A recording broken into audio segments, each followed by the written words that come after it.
What's up? Furr here with the first episode of Breakthrough Marketing Secrets, back from vacation. Went on a big trip with the family, and I want to talk to you about how to get back to work successfully after going on vacation. And I know we're like halfway through summer right now, and maybe some of you have already taken your summer vacations, but if you have more time out of the office, more time off work planned in the coming weeks or months, and this could apply, for year-end vacation and all that too, this is worth paying attention to.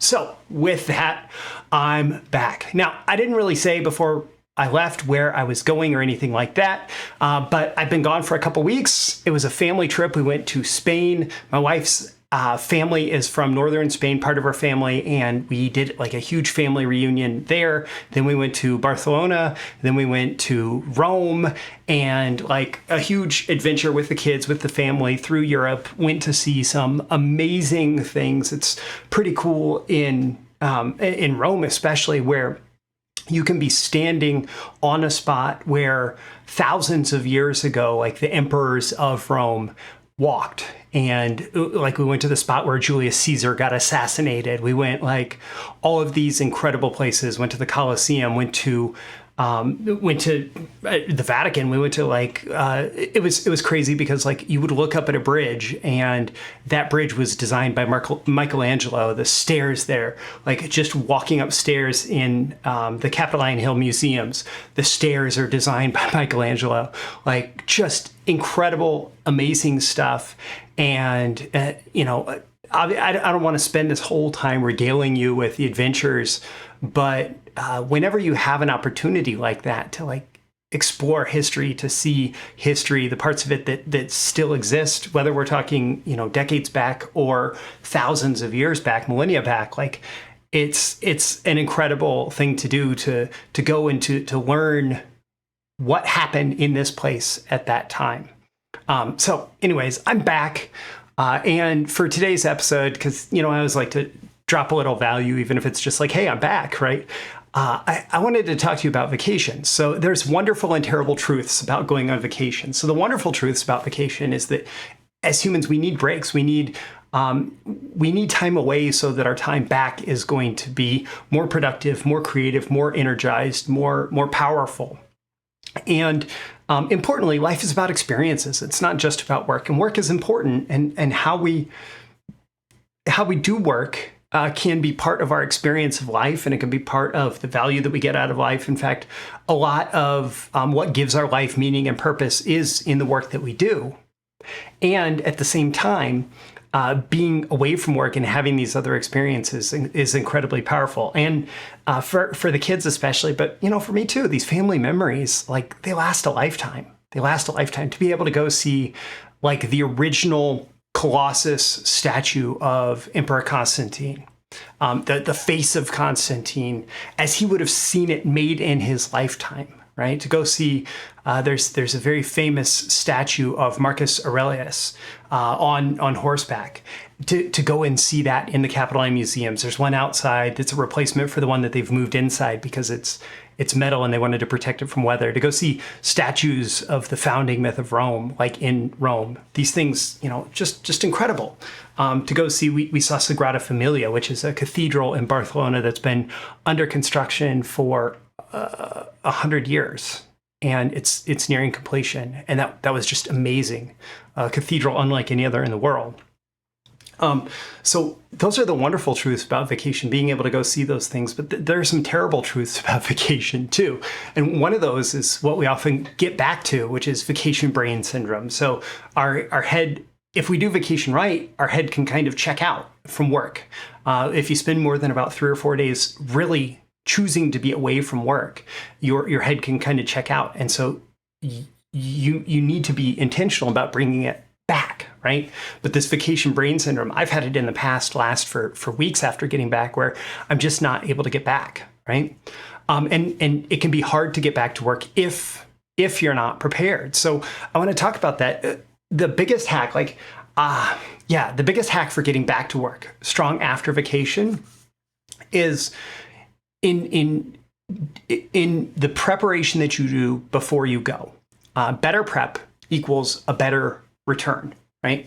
And so if you prepare for vacation better, if you get everything in order, and you think about how you're going to return before you leave, your return is going to be much better.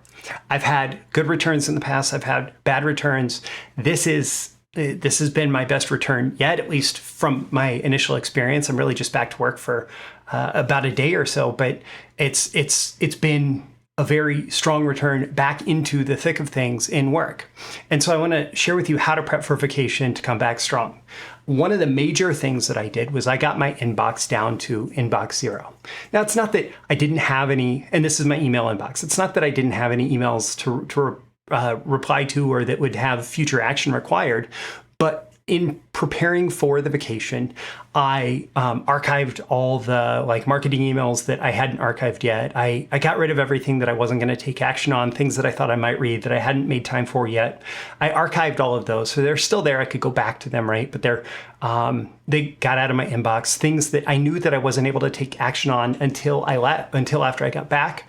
I snoozed them, so they popped back in my inbox when I came back, and just in general, getting my personal and my work emails down to 0 before I left was incredibly liberating, because it kind of forced me to process a lot of stuff that I'd been putting off and close a lot of loops there.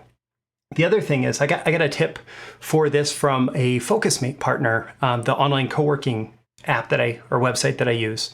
And that is to write a note or a letter to yourself, or in my case, it was kind of a series of bullet points, just about all the major things that are going on at work right now, and kind of where they're at and what I need to know for when I return. Number one, because it forced me to clarify those thoughts before I was leaving, so they're easier to access afterwards. But number two, because now I have that note and I can go back and I can trigger all that thinking that I had previously on those different projects by rereading my note to myself. And so I can pick back up where I left off as I need it to. And frankly, making notes like that to yourself on a consistent basis, whether you're going on vacation or just wrapping up for the day or for the weekend, that can be a pretty useful thing. And so in my journal, I just popped it open before we were leaving. And actually, this was on the plane across the Atlantic. I popped it open and I wrote the note to myself about where things were at so I could come back strong. And so after vacation, whether you prepped well or not, this is one of the big things that has gotten me in the past. I've assumed that I could just pick back up where I left off, to just treat the day like any other day. And that really does not work for your first day back. And so oftentimes, Tuesday morning was my first day back. And so oftentimes what I do on Tuesday mornings is I have a couple different calls, and I actually canceled or postponed those calls and planned to have them later this week. And so what that did was it opened up space for me to just kind of have the morning as a recovery or reorientation morning. And the first thing that I did was I reviewed my upcoming calendar. So I knew what was coming up in the days and weeks ahead, just so I can be reminded of the different things that are going to be obligations coming up. I reviewed my inboxes for urgent. Now, I wasn't completely off the grid, so I had managed to archive a bunch of stuff that was that came in that I knew that I wasn't going to get to, especially because I'd already gotten inbox 0. I already had this this flow of just ignore. But then also I did have some important emails come in, and for the most part, I just snoozed those until the end of the trip. And so all of the emails that I thought necessary to process or to deal with or respond to after the trip, they just showed up in my inbox as I was getting back in the office. And I was able to say, okay, these are the urgent ones to respond to. Okay, here's some other ones that are still a priority thing that I need to respond to, that I need to do something about. And I was able to tackle those pretty quickly. And so all of that allows me to be on top of my tasks. Also, I use Todoist, and so that kind of gives me an inbox of tasks that I had set up to put in front of me on the day I got back. And so all of that I was able to address pretty well. And then the important thing to do to kind of capture ideas in your head as you're going through all of this, and as you go back through that letter that you wrote to yourself, ideally, if you did write it to yourself before you go on vacation, is to do something like what Dean Jackson calls his 50-minute focus finder, or just a brain dump, where you sit down with a notebook, pen and paper is better, for up to 50 minutes, and you just get everything out of your head. And so for me, it's like reading through that note that I had about all the things that needed to get done. I was able to then make notes on that going forward, just start to process all of the things that I want to have happen now that I'm back in the office, now that I'm back at work. And by doing all of these things, it gets your head back into the game quickly. And so you can proceed with what you want to do, what you need to do to get back and be productive again. And then in order to gain momentum fast, take a lesson from my small work, big productivity. You want to break big things down into small chunks. That training will be linked in the description, by the way.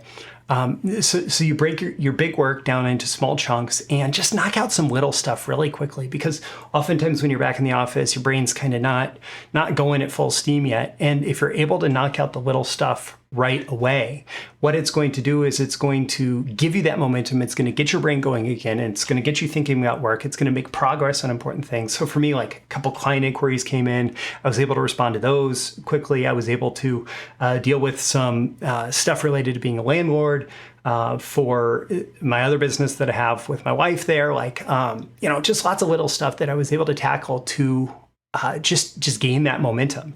And for me, a lot of that was about what can you knock out to feel good? What can you knock out to feel good? Because when you feel good about getting back to work, as opposed to feeling like everything is overwhelming and now you have to deal with all this stuff and you've been out of the office forever, right? When you capture that feeling of feeling good, it's going to give you more energy to tackle the bigger stuff. And some days, it can be the best productivity advice, like Brian Tracy says, to eat the frog, like that big uncomfortable thing, that big thing that you don't want to do. Tackle it first, right?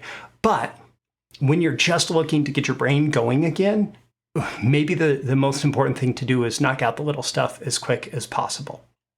My call to action for you at the end of this episode is think about this. Like if you have a vacation coming up, even if you're traveling for work, right? But you're going to be out of the office, or if, for whatever reason, if this kind of advice is stimulating to you about something you have coming up, ask yourself how you can use this. How can you use this? And come up with intentional action items that you're going to apply. Maybe it is that you're just going to plan to write yourself a note after you get back from your vacation, and write yourself a note before you leave for vacation, so you'll have it after you get back and have better thinking about all your projects from the day you get back. Don't forget to like and subscribe so you get more content like this delivered to you. There's links in the description to subscribe elsewhere, as well as here on this platform where you are engaging with it. I also have a link to Small Work, Big Productivity. That is my training on achieving your biggest goals, one little tiny task or project at a time. And that's part of my BTMSinsiders streaming library of copywriting marketing courses. All of that is at the links in the description. My name is Roy Furr. This is Breakthrough Marketing Secrets, and I'll see you again in tomorrow's episode. See you soon. Bye. Thank you once again for tuning in to this daily episode of Breakthrough Marketing Secrets. Remember, check out the links with this episode for even more value.